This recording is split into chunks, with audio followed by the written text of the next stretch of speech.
C'est pendant que j'étais en train, pendant que nous nous asseyons en train d'apprêter ce culte, que le Seigneur m'a demandé encore par son esprit de revenir sur l'édifice public consacré au culte de la divinité. Amen. C'est pendant que j'étais en train de prier, et même étant ici vendredi, j'exhortais les frères et les sœurs au temps de prière.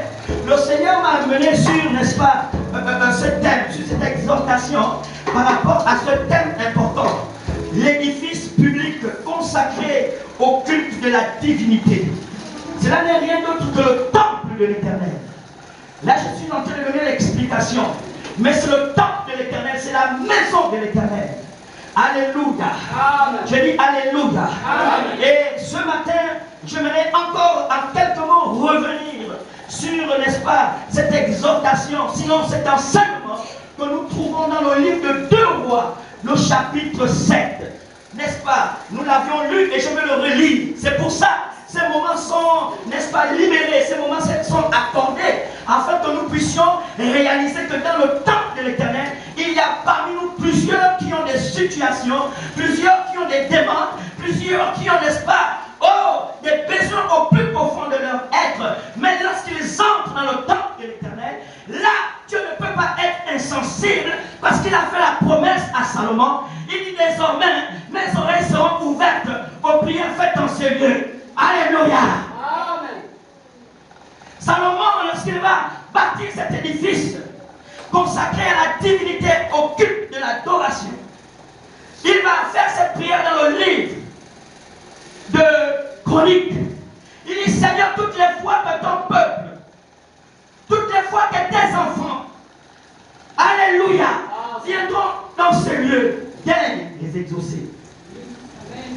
Daigne les exaucer. Lorsqu'on parle du temple, on parle de cet édifice. Alléluia. Cet édifice. Et c'est ça l'explication que le dictionnaire nous donne, l'édifice public consacré au culte de la divinité. Mais lorsque vous allez entrer dans la deuxième explication du temple, vous allez vous rendre compte que le dictionnaire Larousse va, n'est-ce pas, prendre la référence, n'est-ce pas, du temple que Salomon avait bâti à Jérusalem. Il va prendre la référence du temple que Salomon avait bâti à Jérusalem. Qu'est-ce que le dictionnaire a en rapport avec les choses de Dieu? Il faut bien qu'on nous donne l'explication. Mais dans leur explication, ils nous rapprochent de la divinité, du temple que Salomon avait bâti. Salomon avait bâti ce temple parce que le Seigneur avait donné, n'est-ce pas, les orientations à son père David. David avait toutes les orientations, sinon le modèle du temple. Mais parce que ses mains étaient tachées de sang, la Bible déclare que parce que Salomon était un homme de guerre, alors Dieu va dire, je vais dire David était un homme de guerre, Dieu va dire à David que ce n'est plus toi qui me bâtiras le temple. C'est ton fils Salomon. Amen. Alléluia. Amen. Et Salomon va prendre simplement les orientations que Dieu avait données à son père, David. Et il va se mettre à l'œuvre. Il va bâtir le temple. Parce que Dieu savait que mon peuple avait effectivement besoin d'un endroit où m'adorer, d'un endroit où m'exalter, d'un endroit où me célébrer.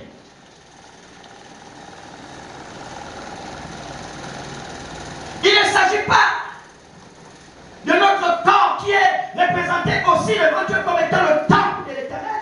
Et je le dis souvent ici, notre cœur est le temple de l'Éternel. Voilà pourquoi il dit dans le livre d'Apocalypse, le chapitre 3, le verset 20 à 21, voici je me tiens à la porte et je frappe. Si quelqu'un entend ma voix, il ouvre son cœur, je rentre dans son cœur, je soupe avec lui et lui avec moi. Amen. Apocalypse 3, verset 20 à 21. En d'autres termes, Dieu, de manière personnelle, soupe avec nous et continuellement avec nous tous les jours de notre vie. Et Matthieu, comme je le disais tantôt, va nous dire que voici Emmanuel, son rôle, il viendra pour sauver son peuple de ses péchés. Et et il sera avec nous tous les jours jusqu'à la fin de notre vie. Tu peux te retrouver dans une situation, dans ta voiture, dans ta chambre, tu es le temple de l'Éternel, il suffit que tu l'invoques, il descendra, il arrivera. Mais lorsqu'on parle de l'édifice, on parle de cet endroit qui représente effectivement le temple de Salomon, qui est l'image du temple de Salomon à Jérusalem. Et là, il y a une promesse forte. Cette promesse consiste à ce que lorsque tu rentres ici, oh, tu ne peux pas ressortir la même personne. Amen. Lorsque tu passes ce temps d'adoration, de louange, tu ne peux pas. Je te dis, tu ne peux pas. Dans le monde spirituel, dans le monde divin, il y a déjà des choses qui se sont manifestées pour ta vie. Amen. C'est pour ça qu'il n'est pas nécessaire pour toi de regarder celui qui est à côté de toi. Parce que si tu veux que tes jours soient prolongés, si tu veux que le diable désarme ses armes dans ta vie, apprends à adorer Dieu dans son temple. Amen. Mes amis, lorsque nous venons dans le temple de l'Éternel, chacun pour sa part, comme disait quelqu'un, assez mafouna, assez fardeau, assez panier. Mais c'est dans le temple de l'Éternel que nous venons renverser. Amen. C'est dans le temple de l'Éternel que nous venons présenter la situation qui nous accable. Le fait qu'aujourd'hui, on ne comprend pas ce qui se passe. Encore et encore dans le temple, la solution sera trouvée pour toi. Amen. Car mon Seigneur, ce matin,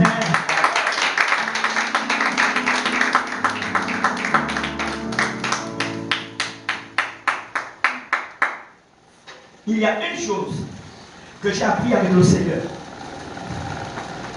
depuis mon jeune âge. Au-delà de mes faiblesses, de mes manquements, je n'ai jamais négligé la présence de Dieu dans le temple. Beaucoup partent dans la maison de Dieu, mais sont toujours les mêmes personnes. Je ne veux pas parler certainement de ce petit péché mignon qui t'accompagne à chaque fois. Tu n'arrives pas à te défaire de la cigarette, du sexe, de la chair. Mais parce que tu as accepté le Seigneur, vous vous souvenez, il y a 2 dimanches, en Jésus-Christ, il t'a caché et il t'a mis en Dieu. En fait, Jésus-Christ s'est donné pour nous. Il nous a pris tel que nous sommes. Il nous a enveloppés. Alléluia. Quelqu'un se souvient de cette image? Amen. Il nous a cachés en Dieu. Cela veut dire que c'est lui qui travaille pour nous. Il suffit simplement que toi seul, toi-même, tu puisses persévérer. Parce qu'en persévérant, en étant fidèle du temple, il y a des choses qui vont sur le chemin disparaître, qui vont s'arrêter. Il faut d'abord considérer que le temple de Dieu, c'est cet endroit où Dieu transforme. Et si tu es en Jésus, c'est lui qui te donne le désir par son esprit de venir à l'église. De venir à l'église. Et au fur et à mesure que tu viens à l'église, écoute-moi, écoute-moi. Il y a des choses, n'est-ce pas, qui partent.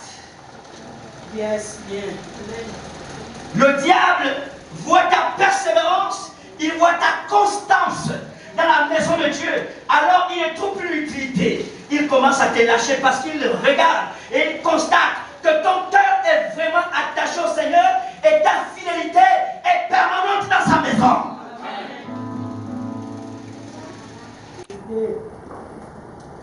Il y a des maladies. Le pasteur pourra t'imposer les mains parce que tu es venu, on t'a dit oui, va dans cette église. Comme ils sont nombreux à aller dans ces petits temples du monde, le diable a vu le temple que Dieu a permis que Salomon puisse construire et il a inspiré, n'est-ce pas, les démons afin d'ouvrir d'autres temples où ils vont avec plusieurs dans les ténèbres. Je ne parle pas de ces temples qui sont voisins de nos maisons toutes les nuits comme la nuit d'hier. Ils dansent le witi, ils dansent le kamnoro, ils dansent le djemel. Je ne te parle pas de ce temple parce que ces hommes, même leurs maîtres, ont besoin du Seigneur. Amen. Je te parle du temple de la divinité de Dieu.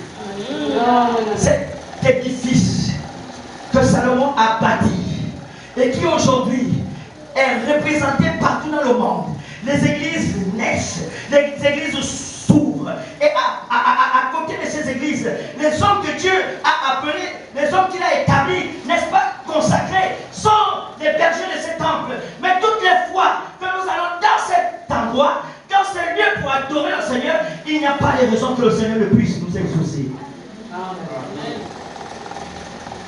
2 Chroniques 20. Lisons la parole. Chapitre 7, je vais lire.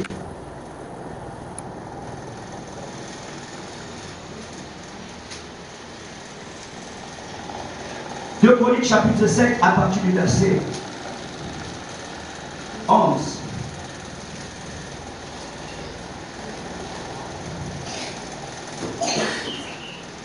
Quelqu'un peut venir dans la lecture?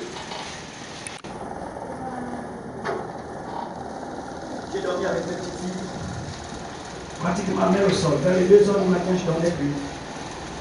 Elles avaient pratiquement occupé tout mon lit. Et Généma avait son pied sur moi. Absolument corps, j'étais là, j'ai dit Seigneur. Et ça m'a permis de pouvoir prier. Et je crois, je suis assez rentré dans ma chambre. Je crois qu'il rentrait pour dormir. Et j'étais éveillé. Je commençais à supplier l'Éternel. Je commençais à supplier l'Éternel. Et je regardais ces enfants qui sont mes petits-fils. Et je commençais à pleurer. Je commençais à prier. Elle dormait. Et là, le Seigneur va venir par un bruit léger. Je regardais vers les fenêtres et j'ai vu comme une lumière qui me rassurait mes lendemains. Qui me rassurait mes lendemains. Je dis, Seigneur, je suis impur. Seigneur, je suis un homme dont les lèvres sont impures. Seigneur, je suis impur. Et cette lumière semblait me dire, j'éclaire tes impuretés. Amen. J'éclaire. Et j'ai regardé à côté de moi, c'est elle, Généma, avec son teint clair. Et ça commençait à me certifier que Dieu vient éclairer. Yes. Elle était là et Dieu vient éclairer. J'ai soulevé son bras et elle a commencé à crier parce qu'elle était pratiquement en train de tomber. Je l'ai remise sur le lit. Et le Seigneur m'a dit, je te prends et je te remets là où on t'avait enlevé. Amen. Amen. J'ai envie de dire à quelqu'un ce matin qu'il n'y a pas de raison que tu persévères dans la maison de Dieu. Il n'y a pas de raison. Il n'y a pas de raison que la malédiction parentale, la malédiction parentale, parce qu'on ne se marie pas dans cette famille. Il y a eu une alliance qui a été tissée depuis des années. Mais je t'apprends que Dieu a tissé une alliance avec Salomon de manière à ce que lorsque tu rentres dans sa maison, il puisse t'exaucer. Donc l'alliance qu'il a tissée ton grand-père avec les temples de démons, ta grand-mère avec les temples de démons, ne tiennent pas par rapport à l'alliance qu'il a tissée avec l'Église. Amen. Amen. Je crois ce matin qu'au nom de Jésus, il y a quelque chose qui commence à se passer dans ta vie. Amen. Je t'apprends ce matin que parce que tu pleures, parce que tu coules les larmes, parce que tu te répands, il y a quelque chose qui arrive vers toi. Lis la parole. Lorsque Salomon eut achevé la maison de l'Éternel, Lorsque Salomon eut achevé la maison de l'Éternel la maison du roi, et la maison du roi, et qu'il eut réussi dans tout ce qu'il s'était proposé, et qu'il eut réussi dans tout ce qui s'était proposé de faire dans la maison de l'Éternel. de faire dans la maison de l'Éternel, lit à haute voix comme une femme qui a déjà son bâton. Lorsque Salomon eut achevé la maison de l'Éternel et la maison du roi, et qu'il eut réussi dans tout ce qu'il s'était proposé de faire dans la maison de l'Éternel et dans la maison du roi, l'Éternel apparut à Salomon pendant la nuit et lui dit, j'exauce ta prière et je choisis ce lieu comme la maison où l'on devra m'offrir des sacrifices. Quand je fermerai le ciel et qu'il n'y aura point de pluie, quand j'ordonnerai aux sauterelles de consumer le pays, quand j'ordonnerai la peste parmi mon peuple, si mon peuple qui est invoqué mon nom, s'humilie, prie et cherche ma face, et s'il se détourne de ses mauvaises voies, je l'exaucerai des cieux, je lui pardonnerai son péché, et je guérirai son pays. Verset 15. Mes yeux seront ouverts désormais, et mes oreilles seront attentives à la prière faite en ce lieu.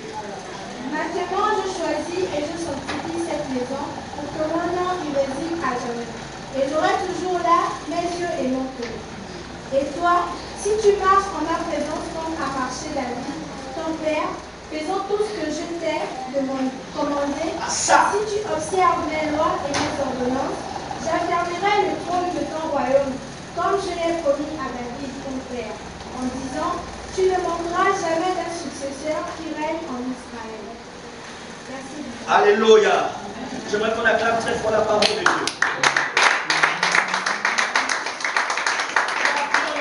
Dans le chapitre 1, le verset 2 à 21, sachant tout d'abord vous-même qu'aucune prophétie de l'Écriture ne doit être un objet d'interprétation particulière. Vous le lisez dans 2 chapitre 1, verset 21. Je l'ai étudié. Il dit, car ce n'est pas par une volonté d'homme qu'une parole a été apportée, mais c'est poussé par le Saint-Esprit que les hommes ont parlé de la part de Dieu.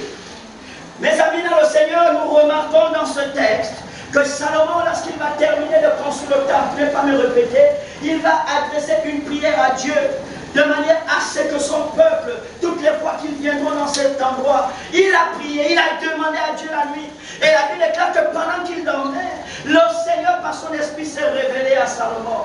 Et il a dit, j'ai entendu la prière, j'ai entendu ta prière, alors je me charge de faire une alliance avec toi. Écoute Salomon, dans cet endroit, j'exaucerai les prières. Dans chaque église, mes amis, lorsque vous entrez dans une église avec un cœur sincère, lorsque vous invoquez Dieu dans un temple avec un cœur sincère, Dieu regarde l'alliance, il regarde la promesse qu'il a faite à Salomon. La Bible déclare qu'il n'est pas un Dieu pour mentir, ni le fils d'un homme pour se repentir. La Bible déclare que ce que sa bouche dit, sa main l'accomplit. Amen.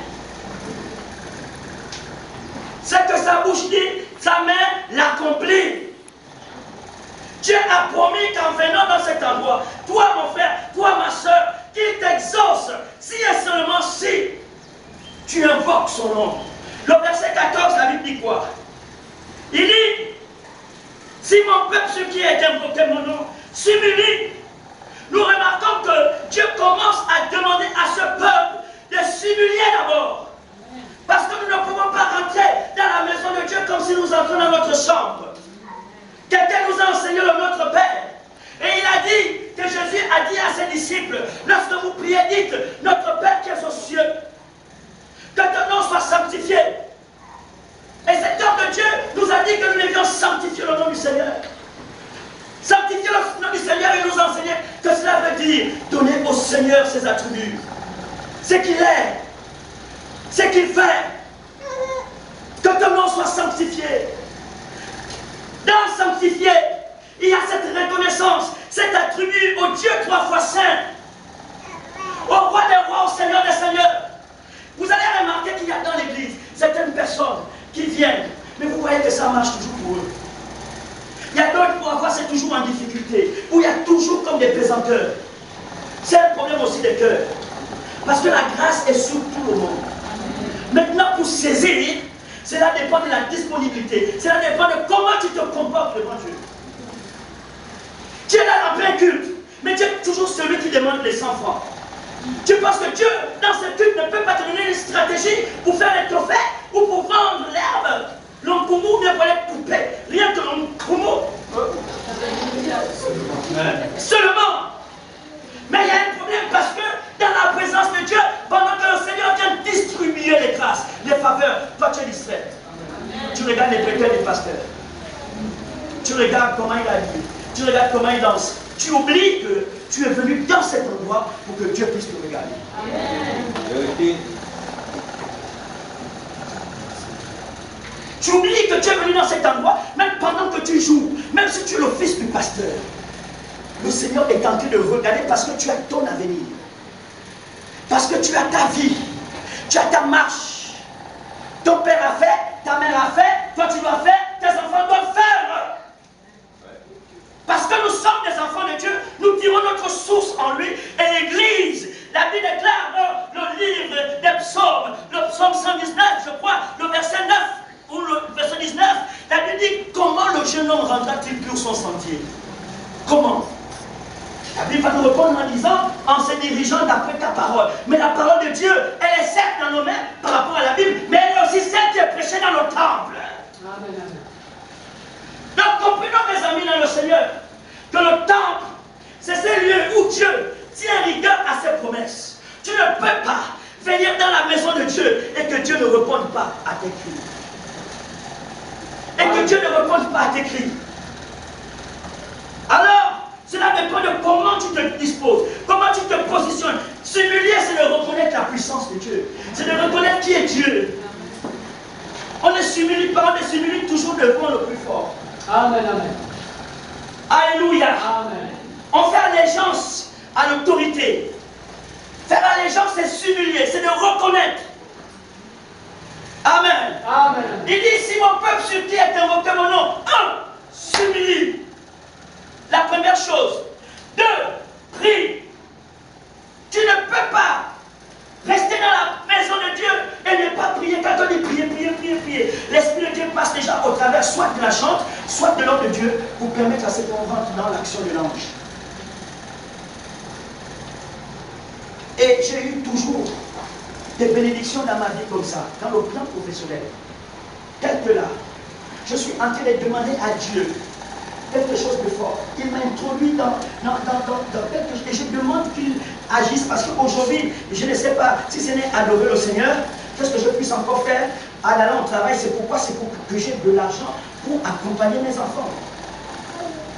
En dehors de l'adoration au Seigneur, j'ai besoin que Dieu me bénisse financièrement. Je n'ai plus besoin de rouler une seule voiture. C'est plus à mon stade. Je n'ai plus besoin normalement de louer. Oui. C'est plus à mon âge. Je n'ai plus besoin de rester encore dans la maison de ma mère. Je n'ai plus besoin encore réellement. Ces choses peuvent arriver, mais en réalité, ça ne doit pas être mon quotidien. Donc quand je viens dans la maison de Dieu, quand je viens dans le temple de Dieu, je me comporte, je me fais d'abord selon l'image qu'il a de moi. La Bible déclare que je suis la tête et non la queue, je suis devant et non derrière, je suis en haut et non en bas. Donc quand je viens adorer et m'humilier devant mon Dieu, je viens dans les dispositions d'un directeur, d'un fils du haut. Je ne peux pas rentrer dans sa maison comme un esclave. Je ne peux pas, parce que dans mon mandat de Rome, je m'adresse des habits de valeur. Les valeurs comme Seigneur de toi, il nous dit, je dois davantage te bénir. Nice, papa. Le temple de Dieu, les démons vont sales, ils ressortent sales, mais nous nous entrons sales et nous sortons propres. Amen. Est-ce que quelqu'un est en train de suivre ce matin? Amen.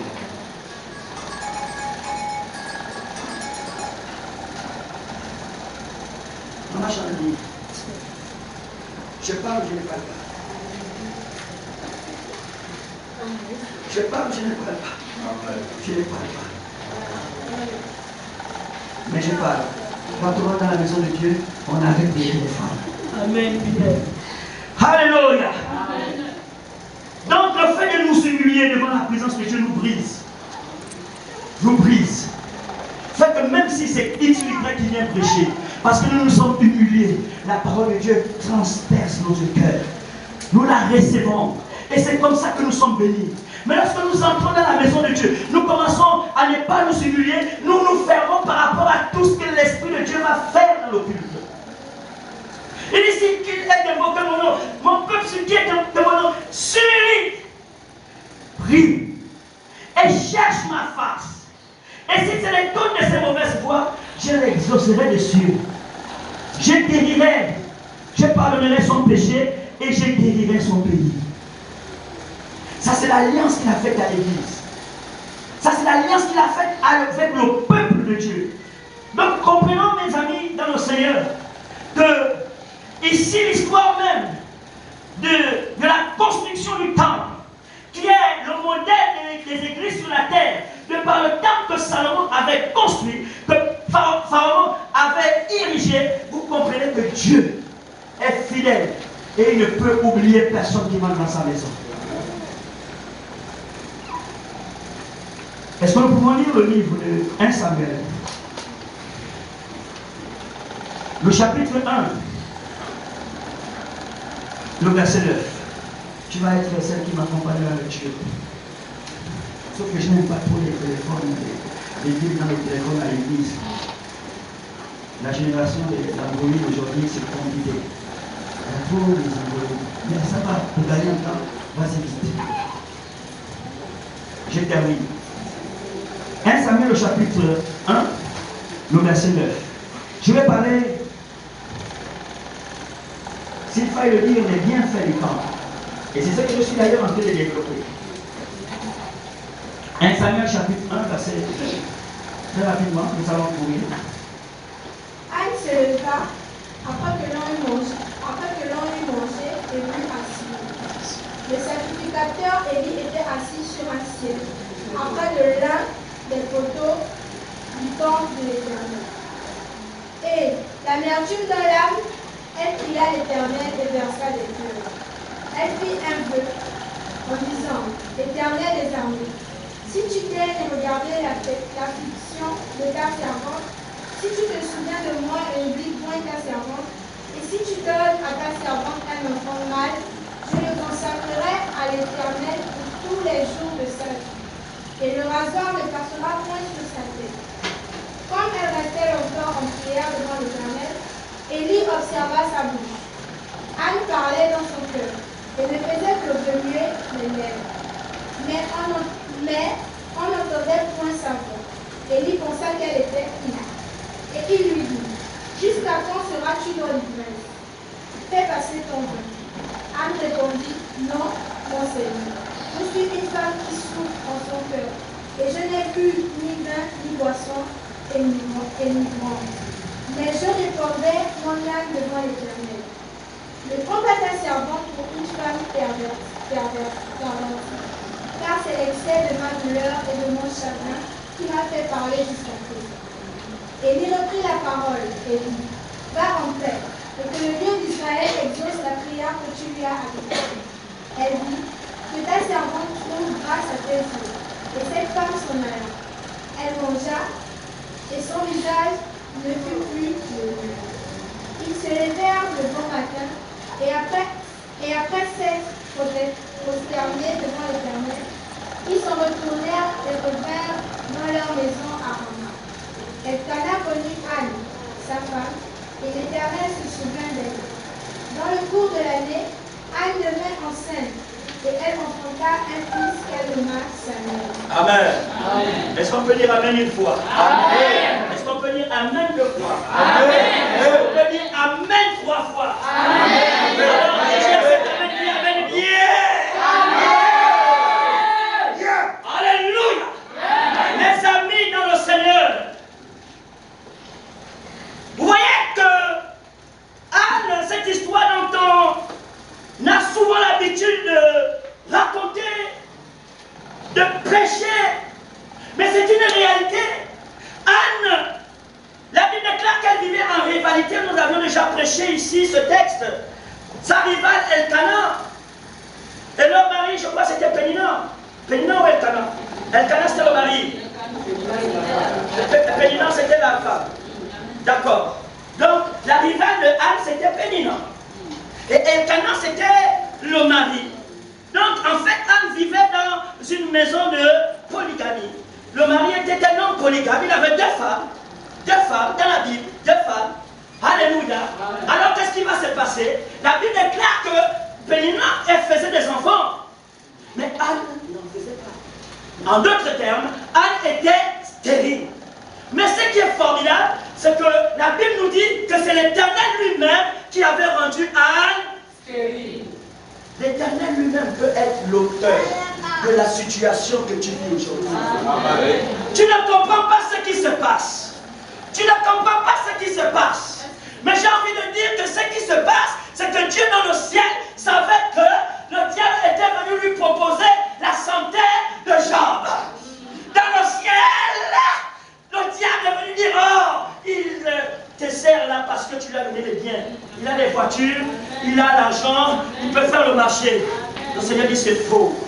Cet homme, je suis la source de son cœur. Il y a des personnes, lorsque vous venez dans la présence de Dieu,